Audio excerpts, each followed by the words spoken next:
Hi, I'm Anahi. 3 weeks ago, I went into the hospital for emergency surgery after a car accident left me with a shattered pelvis and broken ribs. My sister Veronica had my house keys, my power of attorney for medical decisions, and my trust. Biggest mistake of my life. The Uber dropped me off on a sunny Tuesday afternoon. I was still moving slow, leaning on my cane, but the doctors said I was healing well. I just wanted to sleep in my own bed. My key wouldn't turn in the lock. I tried again. Nothing. The lock had been changed. Anahi? That you? My neighbor Marcus came jogging over from across the street. Oh man, you're finally out. Listen, I tried calling you, but... Marcus, what's going on? My key doesn't work. You don't know? He ran a hand through his gray hair. Anahi, there's a for sale sign in your backyard. Has been for 2 weeks. My cane clattered to the ground. What are you talking about? I'm serious. I called the number on it, pretended to be interested. The listing agent said the owner was relocating for health reasons and needed a quick sale. They've already scheduled showings. That's impossible. Marcus, I own this house, free and clear. Who would... Your sister's been here. A lot. I saw her with some real estate lady walking through your place, showing it off like she owned it. The words hit me like a freight train. Veronica, are you absolutely sure? Positive. She told me you'd decided to move in with her permanently because of your injuries. Said you asked her to handle the sale. Marcus picked up my cane and handed it to me. I didn't believe it for a second. You love this house. Where is she now? Haven't seen her in a few days, but Anahi, there's more. I think she's been taking stuff. I saw her loading boxes into her car multiple times. Big boxes. My hands were shaking. I need to get inside. Can you help me break a window? Hold on. Let me call my daughter first. Rachel's a lawyer, remember? You're gonna need legal help with this. 20 minutes later, Rachel arrived with her briefcase and a locksmith. She was Marcus's youngest, sharp as a tack. Mr. Chen's coming by in an hour, the locksmith said, installing a new lock. Said this is the third house on this street with this exact issue in 6 months. He's with the fraud division. Third house? I couldn't believe it. Rachel was already on her phone, typing rapidly. Anahi, I pulled the property records online. Someone filed a deed transfer 2.5 weeks ago. The signature looks like yours, but the notary stamp is from a date when you were literally unconscious in ICU. Veronica has my power of attorney. Can she... Medical POA only, Rachel cut in. Not financial. And definitely not property transfers. This is fraud, plain and simple. Who else has access to your important documents? Just her. I gave her my safe combination when I went into surgery. You know, in case something happened to me. Marcus shook his head slowly. She played you, kiddo. Played all of us. I walked through my house with Rachel and Marcus following close behind. Half my furniture was gone. My grandmother's china cabinet, completely empty. The antique desk my father left me vanished. Photo albums, jewelry, family heirlooms, all missing. She gutted the place, Rachel said quietly. This wasn't opportunistic. This was planned. But why? We're family. I've always helped her when she needed it. Always. How much is this house worth? Rachel asked. I don't know, maybe 300,000? Try 450. I'm looking at the listing right now. She put it up for 430,000. Already has 3 offers, all cash buyers. She was going to close in 2 weeks. My legs gave out. Marcus caught me and helped me to the couch, one of the few pieces of furniture Veronica hadn't stolen yet. She was going to sell my house out from under me while I was in the hospital, I whispered. Take the money and just... What, disappear? That's exactly what she was planning, Rachel said grimly. But she didn't count on you recovering this fast, or on Marcus paying attention. We're going to nail her, Anahi. I promise you that. Detective Chen showed up with a younger officer, both carrying tablets and cameras. He was a short man with steel gray hair. Miss Reyes, I'm going to be straight with you, he said, settling into the remaining armchair. Your sister isn't new to us. Veronica Reyes has been on our radar for 18 months. We've had 3 other families report similar schemes, but we could never get enough evidence to prosecute. 3 other families? My voice came out hoarse. Who? Your Aunt Sylvia, your cousin James, and a family friend named Patricia Gomez. All of them had Veronica as their caretaker during medical emergencies. All of them lost property or savings. Rachel leaned forward. Why wasn't she arrested before now? They all dropped the charges, Detective Chen said grimly. Family pressure, guilt, fear of scandal. Veronica's good at manipulation. She cries, she apologizes, she promises to pay it back, she plays the struggling single mother card. Well, I'm not dropping anything, I said firmly. What do you need from me? Everything. Documents, communications, witness statements. We need to freeze that property sale immediately. Rachel, you'll need to file an emergency injunction first thing tomorrow morning. Rachel was already making notes. Consider it done. What about the forged documents? We'll get a handwriting expert. I'm betting Veronica practiced your signature. The notary stamp is fake, stolen from a legitimate notary who reported it missing 6 weeks ago. The younger officer spoke up. We found text messages between Veronica and a real estate agent named Diane Kowalski. Miss Kowalski claims she had no idea the property wasn't Veronica's to sell. Marcus cleared his throat. Detective, I've got security camera footage. My doorbell camera catches part of Anahi's driveway. I've got video of Veronica loading boxes, letting people into the house for showings. All of it. Detective Chen actually smiled. Mr. Thompson, you just became my favorite witness. Can you send that to this email? Over the next hour, we went through everything. Then my phone rang. Veronica's name flashed on the screen. Answer it, Detective Chen said. Put it on speaker. Don't tell her we're here. My hand shook as I accepted the call. Hello? Anahi, oh my God, sweetie. I've been trying to reach you all day. Are you home? I stopped by earlier, but... The locks are changed, Veronica. Silence. Then, cautiously. What do you mean? I have your keys. Why would you change the locks? I know what you did. The house, the forged documents, the furniture. All of it. What? Anahi, what are you talking about? I've been helping you. I've been managing everything while you were in the hospital. You tried to steal my house. Her voice shifted, became defensive and sharp. That's insane. Who told you that? Was it Marcus? That nosy old man doesn't know anything. Anahi, listen to me. There's been a terrible misunderstanding. There's no misunderstanding. The police are investigating you for fraud. The police? You called the police on me? On your own sister? Now she was crying, her voice breaking. How could you? After everything I've done for you, I took care of you. I visited you every single day in that hospital. With my money, from my accounts, that you had no right to access. You gave me power of attorney. Medical POA, not financial, not property. You know the difference, Veronica. This is ridiculous. I want to come over and talk about this face to face. We're family, Anahi. We can work this out. Please, just let me explain.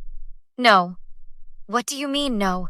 You won't even listen to your own sister after everything we've been through together? Rachel leaned toward the phone. Miss Reyes, this is Rachel Thompson, Miss Anahi Reyes's attorney. Any further communication needs to go through me.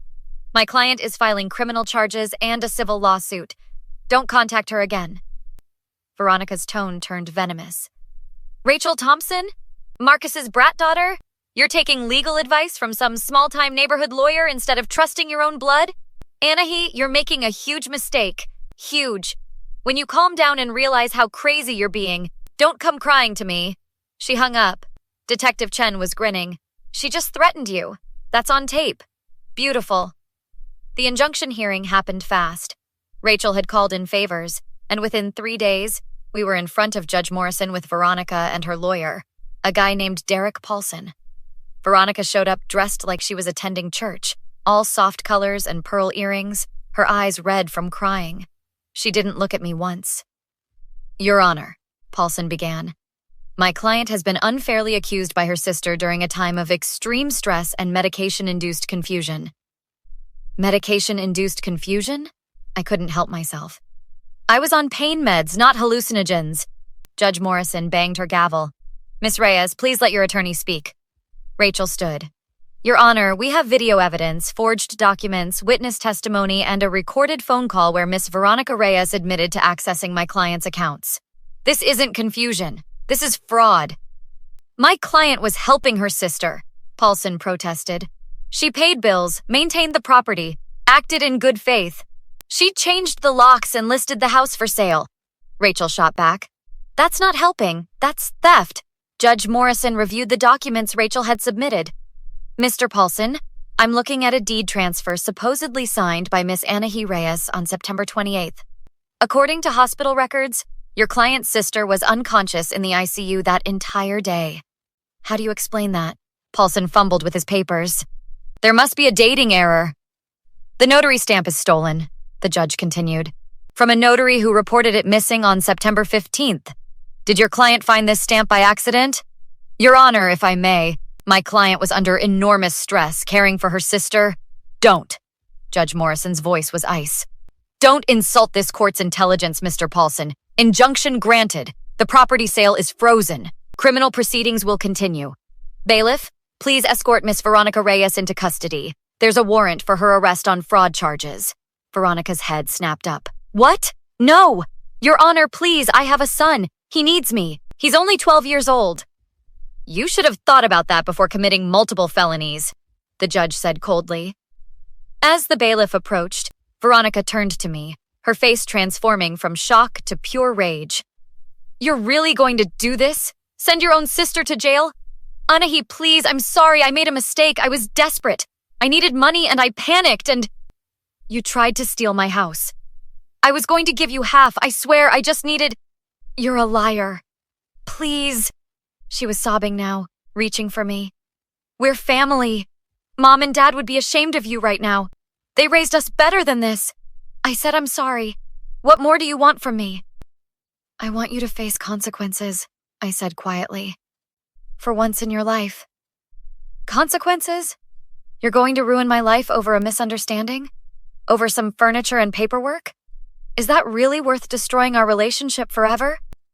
Rachel put a hand on my shoulder. Anahi, you don't have to respond. But I wanted to. I needed to. There is no relationship, Veronica. You killed it the second you saw me in that hospital bed and thought, how can I profit from this? You didn't see your sister. You saw an opportunity. You saw a woman on pain meds who trusted you, and you decided to rob her blind. That's not true! I love you! You love my house. You love my bank account. You loved the $430,000 you were about to steal. But me? You haven't loved me in years. The bailiff was putting handcuffs on her wrists. Veronica thrashed against him. You can't do this. Anahi, I'll pay you back. Every penny. Just drop the charges, please. My son needs his mother. You should have thought about him before you became a criminal. I hate you, she screamed. I hate you. You always thought you were better than me. Dad's favorite, Mom's little angel. You got everything and I got nothing. This house should have been mine. Everything should have been mine. And there it is, Rachel murmured. The truth finally comes out. Veronica was still screaming as they dragged her from the courtroom. This isn't over. You hear me, Anahi? This isn't over. You're going to regret this. Her voice cut off as the courtroom doors closed. Marcus wrapped an arm around my shoulders. You did good, kiddo. Veronica made bail within hours, just like Paulson promised. She immediately violated the restraining order by showing up at my house at midnight, drunk and screaming on my lawn. Marcus called the cops. She spent another night in jail. Detective Chen visited me 2 weeks later with updates. Good news first, he said, sitting in my newly refurnished living room. We found almost everything. Your furniture was in a storage unit Veronica rented under a fake name. Your grandmother's china, your dad's desk, the photo albums, all there. She hadn't sold any of it yet. And the bad news? Some items are missing. Jewelry mostly. She probably pawned it before we got the warrant. We're checking pawn shops, but you know how that goes. I nodded slowly. My mother's wedding ring, my grandmother's pearls. Gone forever. It hurt, but at least I had the house. What about the trial? Rachel asked. DA's office is pushing for maximum charges. Grand theft, forgery, fraud, identity theft. With her priors and the other victims willing to testify now, we're looking at serious prison time, probably 5 to 8 years. Good, I said. Marcus arrived with coffee. He'd been checking on me twice daily. How's our girl doing today? Stronger, I said, and I meant it. My phone buzzed. Another message from Veronica sent through a friend's number since she wasn't allowed to contact me directly. Anahi, please, I'm begging you. My lawyer says if you drop the charges, I might avoid prison. I'll get probation, counseling, community service. I'll pay you back every cent. Just please, have mercy. I'm your sister. Doesn't that mean anything to you anymore? Rachel read over my shoulder. Don't respond. Let me handle it. But I wanted to respond. I needed to. I typed slowly, carefully.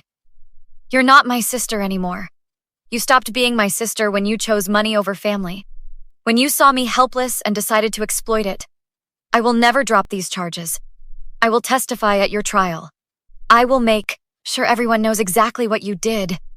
You wanted my house? You wanted my money? Now you'll get a prison cell instead. And when you get out, stay away from me. Forever. I showed it to Rachel. She read it twice. Send it. Let her know it's really over. I hit send. Marcus raised his coffee cup. To new beginnings and closed doors. We clinked cups together. That was 6 months ago. Veronica's trial is next week. The DA has 12 other victims lined up to testify. Apparently, she'd been running schemes for years, targeting elderly relatives and sick friends. I'll be on that stand, telling my story. Rachel says it's an open and shut case. The evidence is overwhelming. Veronica will go to prison, lose her right to vote, struggle to find employment when she gets out. She'll face the consequences she spent her whole life avoiding. Sometimes, late at night, I think about what she said. That I always got everything. That I was the favorite. Maybe that was true. But I earned what I have. I worked hard, saved money, bought this house with my own sweat and tears. But here's what Veronica never understood. You don't get to steal someone's life just because you're jealous of it. I'm healing, physically and emotionally. My pelvis is mostly recovered. I'm back at work part-time. And I've learned a valuable lesson about trust and family and the difference between the two. Next week, I'll watch my sister go to prison, and I won't feel guilty. I'll feel relieved, because some people don't deserve second chances. Some apologies don't deserve acceptance. And some relationships are better off dead and buried. Have you ever had a family member betray your trust? How did you handle it? Drop a comment below with your story. And if you enjoyed this, don't forget to hit that like button and subscribe for more true revenge stories. New videos every week.